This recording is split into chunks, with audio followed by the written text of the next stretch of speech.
Hi everybody, this is Gary Fong, and this is the RX10ii. This surprisingly is kind of a sleeper.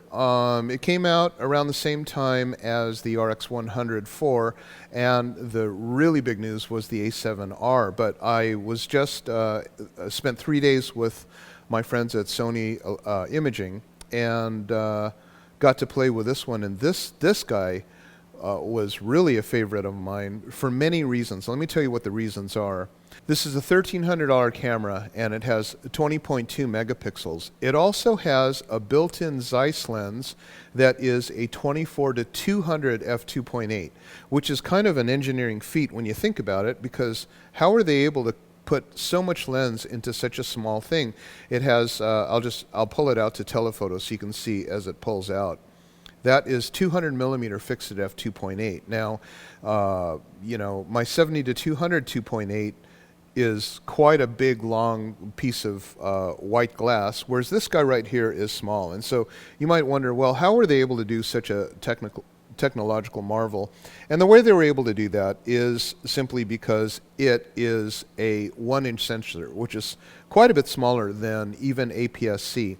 The lenses are not interchangeable, so what do you lose in this type of a lens construction would be a little bit of depth of field, and that is kind of really helped out by the fact that it's being shot at f2.8. What we're going to do is we're going to take some prime lenses out with full frame sensors, shoot them at f2.8 at the same focal length, so we can show you what the difference is between full frame and small sensor. A small sensor used to mean a lot of ISO noise, but that's different now because this, as well as the other new Sony cameras, has what's called a back sensor illumination, which means that they've taken the order of the construction of the sensor from photodiode to wiring down to the sensor into now putting the wiring behind everything. And another thing I'd like to add about this is that it shoots at 1/32,000th of a second. This is something that's 4 times faster than any of the other cameras.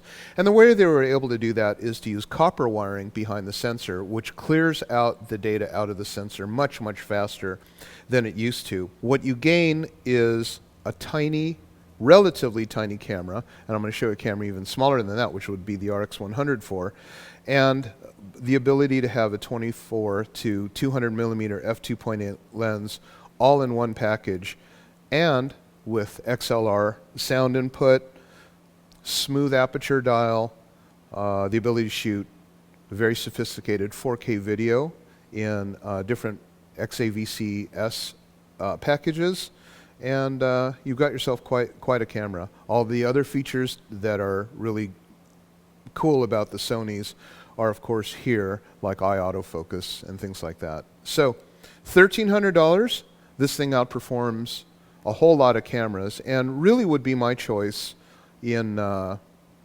just kind of an overall camera that I would use on a daily basis. This or the RX100.